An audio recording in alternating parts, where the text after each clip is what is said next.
Musika zuzenean telebista saioa Donostiako dokara gerturatu da gaurkoan. Joseba Irazoki eta Peti musikariekin egin dugu hitzordua, argitaratu duten Split diskoa ezagutzeko. Bonberenearen 25 urteak ospatzeko, bi musikariek disko berezia atera dute. Bakoitzak bi kantu barneratu diturarik bertan. Gaur gurean, Joseba Irazoki eta Peti. Etxo bera ergeldu, ez gehiegi barrotu, ez zarena, ez izan.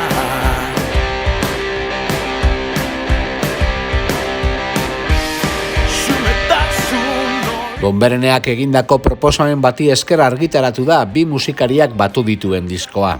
Bueno, gonbidapena Patxik luzatu zigun, eta niri, han eman nuen kontzertu batean errantzidan, urte hurrena zutenez, 25. urte hurrena, nahiko luketela horlako disko bereziak egin, eta zergatik ez Petxirekin, zer diska bat egin, bakoitzak bi kantu egiteko, eta hor geditu zen gauza, eta gerora, ez genekien ere sobera ongi, elkarrekin egingo genunez, baina nik uste ni momentu horretan topera nengoen, Petxi uste dut ere bai, eta azkenea horrela ateri da, bakoitzak guria egin dugu, eta penali, hobei igual izango zen, elkarrekin egin izan bagenu, baina eske hori, agendak eta batez ere ez den hori banda bat egiteko hori grabatzeko, eta errexen hain dugu ere bai, baina bueno, gustora.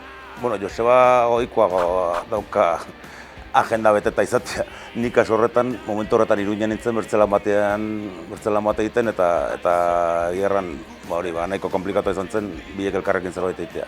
Bai berak egindakoa eta bai nik egindakoa Dr. Txapen laguntzarekin gehien bat. Azkenean nik egin dituen bi kantuak, hasiera batean gitarra eta boza izan bartzien, eta gero Txapek hartu ziren, berak ekoiztu zituen kantuak, eta bere magia hori egin da, lortu zuen nire bi kantukin egitea edo atera dena lortzia. Josebak bertsio bat egin zuen, Lukaren bertsioa, eta nik aukeratu nuen nire aurreko disko baten bertsioa egitea. 2001. Urtean egindako disko baten bertsioa egitea. Eta, nire ustez emaitza nahiko polita izan da, nahiz eta biek elkartu ezin ez izateaz. Baina, hor dago.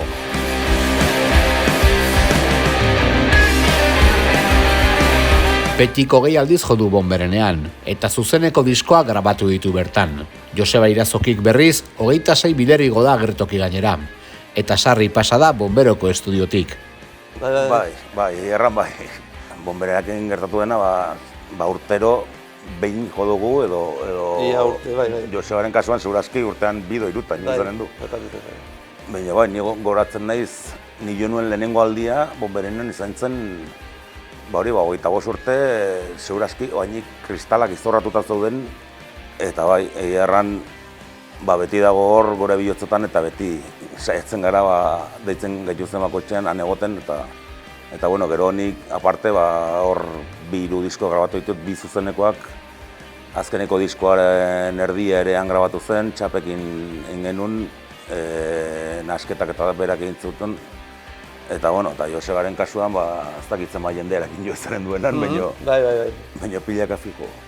Nik uste, Euskal Herriko gaztetxe berezienetakoa izan du da, ez bakarrik izan duen programazioarekin, Petxik erran duen bezala, estudio propioa dauka, gero hainbat bilduma atera ditu, hor Petxire agertu da, nik nire lehenengo taldearekin onjorekin atera naiz, Zakitzupekin ez dut uste, baina igual Montoiarekin bai agertu ginela ere bai, baina batez ere hori gure lanak aurkeztu nahi izan ditugunean, beti eduki ditugula ateak zabalik, eta gero Bonbereneak izan duena ere bai izan du da, nahiko profesional edo areto profesional bezala funtzionatu dula hasieratik edo saiekera hori egin dute, eta hasieratik soinu kondizioak onak ziren, inkluso zure kontzertuak grabatzen altzen dituen etxean entzuteko edo autokritika hori egiteko edo lantzeko bere, ezakit guretzako Bonberenea jatea derrigorrezko plaza bat, ez?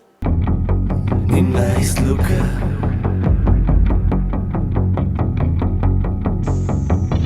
Bigarren pisoan bizi naiz, zugandik hurbil bizi naiz, uste dut ikusi nauzula.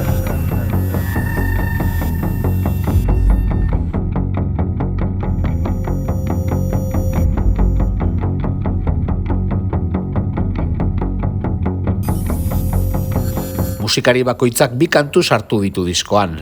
Josebak kantu berri bat sortu eta lan honetarako Susan Vegaren Luka kantua moldatu du bere erara. Nire kasuan kantuen aukera arketa izan zen pixka bat, ez dakit ikusi nuen horrelako formato batean single bat bi kantu, ez dakit nolapait ere esperimentatzeko parada ematen duela, ez? Behingoz esperimentatu, beti hartzen dite, baina oraingoan, beti bezala, gauza probatu eta gauza horiek denak, ez? Aipatu nien taldekoei, bertsio bat igual grabatzeko eta ados egon ziren.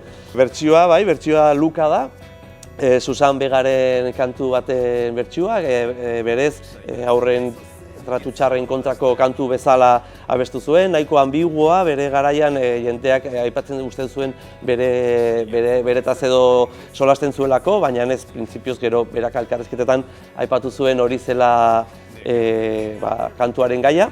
Niri beti gustatzen zaizkit bertsioak zerbait gehiago eskaintzea, ez esatea kantuaren berdintxua edo izatea, ez? Eta horrela ateri zait, azken boladan elektronika pixkat gehiagoa entzuten ari naiz, bere garaian nintzun nuen, eta hola animatu nintzen. Nik uste nuen Star Warsen pelikulan gati zela.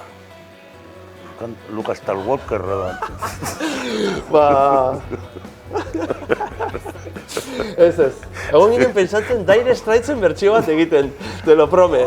Asko zobeto besti. Baina taldekideak esan ziaten Dire Straitsen.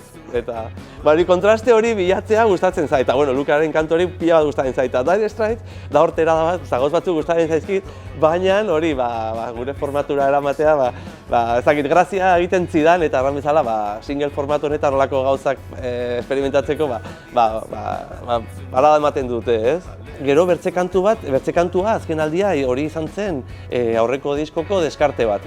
Hori deskartatu genuen eta pentsatu nuen singlean lekua izaten altzuela ere bai kantuak oso desberdinak dira, baina errango nuke hori formato horretan ez dakit ez duzula horrelako forma batean, disko baten forman edo pentsatu beharrez, kantuak bere hortan jartzen dituzu eta horregatik ez dute gehiegi planteatu bi kantuak batera peti den kantuekin ongi joango ziren edo ez, ez dakit.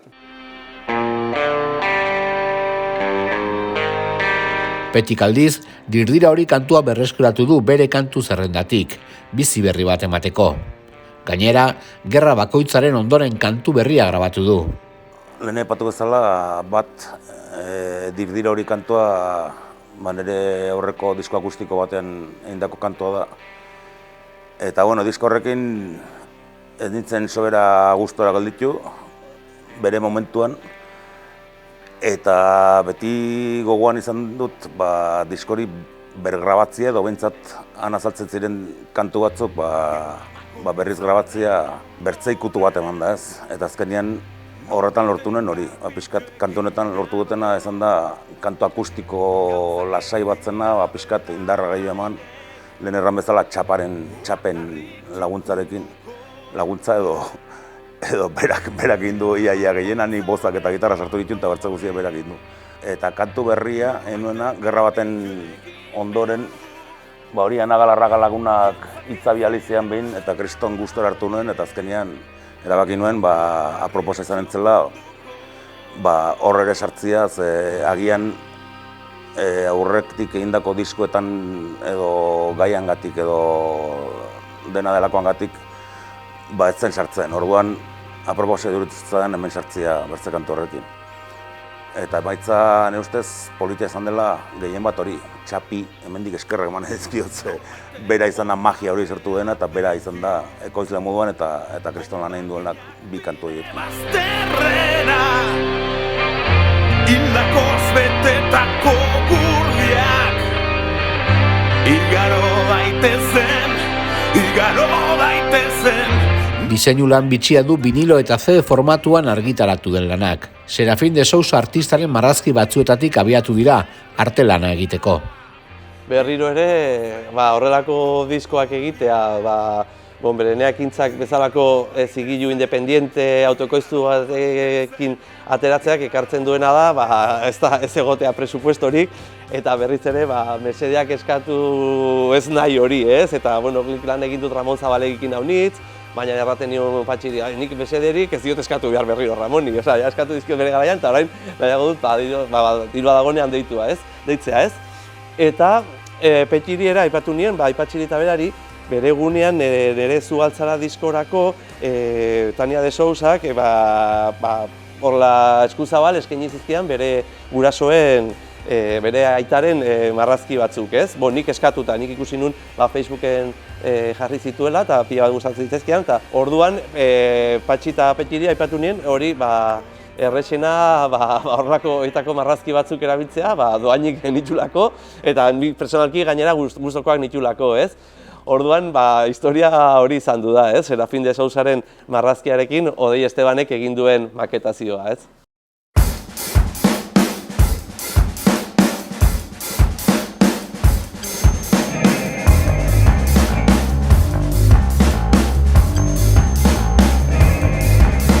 Hau da leku honetan egongo naizen azken aldia, hau da kantu hau adituko dudan azken aldia, hau da gia errango dudan azken aldia, hau da aldi bakarra, azken aldia.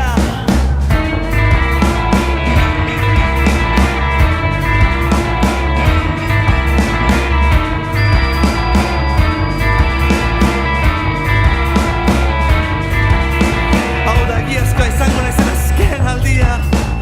Diskoa kalean zuzeneko emanaldi batzuk eskaintzen ari dira biko formato akustiko elektrikoan.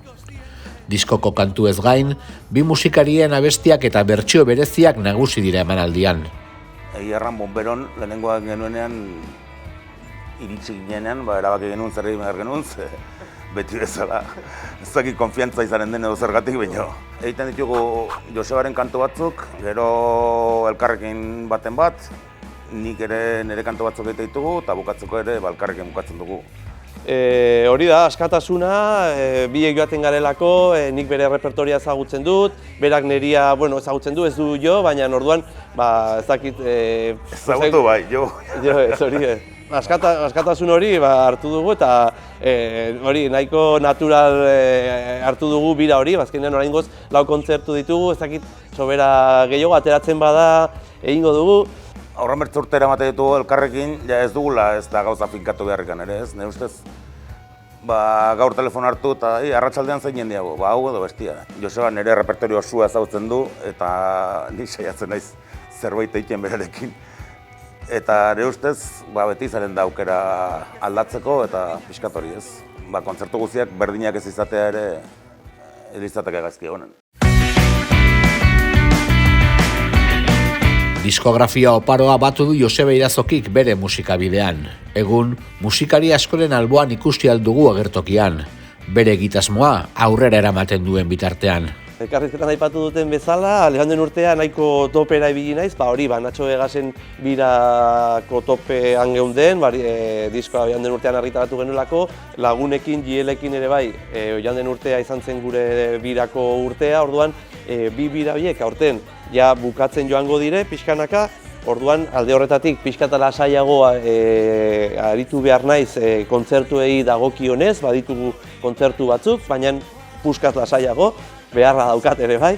Orduan uste dut gehiago izango dela urte lasaia, konposatzeko ere bai, ez dakit etxean agonean ere bai, dirik egotea, ez dakit ez zaiten gustatzen, ez dakit egoten sobera, orduan bai gustatuko litzaidakela zerbait maketatzea, eta bai gaudela ja grabatzekotan basoan, Beñat Axari eta Julen Axarirekin daukagun proiektuarekin, diskoa prestatzen gabiltza, orduan bai aurten grabatuko dugula, ez dakit uste dut, aietuko garela urte bukarara, Durangora. Gero Rudigerrek ere ia prest dauka bigarren diskoa, eta hurrengo udazkenean aurkeztuko dugu disko hori.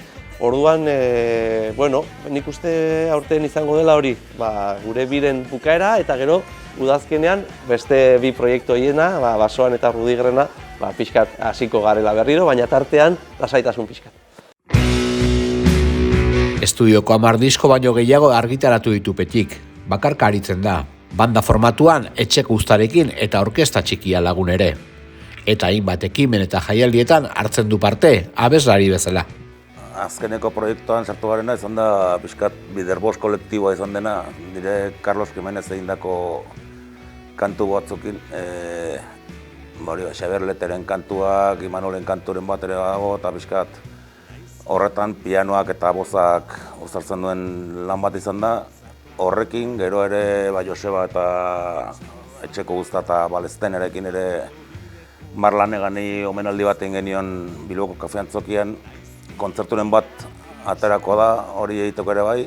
Eta gero hori bakarka manipulazio estrategiak ere badugu baten bat. Eta gero Ana Galarragarekin ere Frankenstein agurgarri emanaldia egiten nahi gara. Pixkat errezitaldi mutante proiektutxo bat. Eta azkenean gauza horiekin eta hori saltsaz barnetan sartuta ere bai.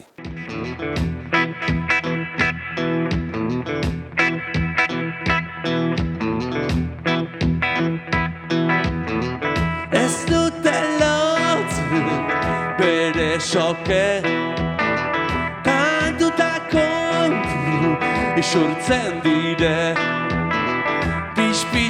Pixkanaka burruan agertzen, ta bertze hainbat esperun daude, esperun daude, esperun daude, esperun daude, esperun daude. Diskoak disko, zuzeneko musikariak dira Irazoki eta Peti. 100 kontzertu dituzte Bizkar gainean, baina emanaldi bakoitza gozatzen dute agertokian.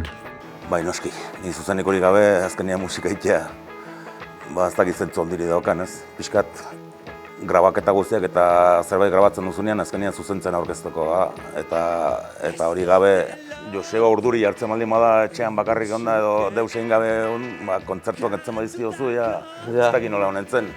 Kapa bai jarri beharko genuke, egak ateatzeko dolko. Bai, hori da, nik uste hor gaudegu erosoen, eszenatokian, jendearen aurrean, eta hori egin izan dugu bizi guztia, hori da gure lanbidea. Bai, diskoak grabatzen ditugu, baina diskoak urtean behin gehienez grabatzen duzu, eta gero urte guztian zehar eszenatokitan egoten gara, orduan hori da gure leku naturala. Nafarroako Bera herrian sortu eta hazi dira bi musikariak, gure musika eszenaren gune garrantzitsu batean. Pablo Salgado Mendez kazetariak berako musika mugimenduaren buruzko liburu interesgarri bat argitaratu du berriki, tartean bi musikarien biografiekin. Aspalditik entzuten da, baina azken aldian honitzez gehiago, ez? Bera, ez dakit Bera sound getxoren kasuan bezala ditzen genio, baina bai, azkenean gero eta talde gehiago daude, oainik gazteak ere animatzen nahi dire, hor dago Stitchu, Janus Lester, hor egon dire, Sexy Sexers, bertze guztiak, hori ez, gutariko batetik hasita, Noise Hall, Zup, bertze guztiak, baina bai, hor daude Fernari Azoki, Mikel Azoki, Matias, beste guztiak, berako bandare bai, ez dela bakarrik rock taldeak eta beti izan da beran kultura musikal hori eta espero dezagun haunitz urtez jarraitu dezala, ez? Hori da, eta transmisioa egon dela, ez? Nik uste Igortei etxea, Inigotei etxea, gurekin ibiltzen direnak etxeko guztan, beraien osaba ezebak eta bere aitatxiak bandan hasi zenetik, gero transmisio hori gertatu da herrian, hori ikusten da herriaren bizian kultur batzorde nahiko potentea dago herrian, udalak musikariak laguntzen gaitu, lokalak doainik ditu, hori ez da herri guztietan gertatzen horrek eramaten du sorkuntza egotera horrelako herri batean, badago komunitate sensazio hori edo beren garai batzutan hori ostatuan biltzen gineneko hori girotxoa somatzen zen eta gaur egun girotxo hori nik uste aduanan somatzen dela ditula bere gora berak edo batzutan talde gehiago egun dire edo, baina oraintxe bertan nik super osasuntsu ikusten du, talde pila bat, jende oso desberdina, musika estilo desberdinak egiten eta herri kuriosoa izan du da beti gurea, beti errandu da hori mugan gaudela edo zerikusia izango duela edo, eta orduan, egia erran ez gara mugitu hortik ere, eta beti izan dugu norrekin jo, orduan segituko dugu.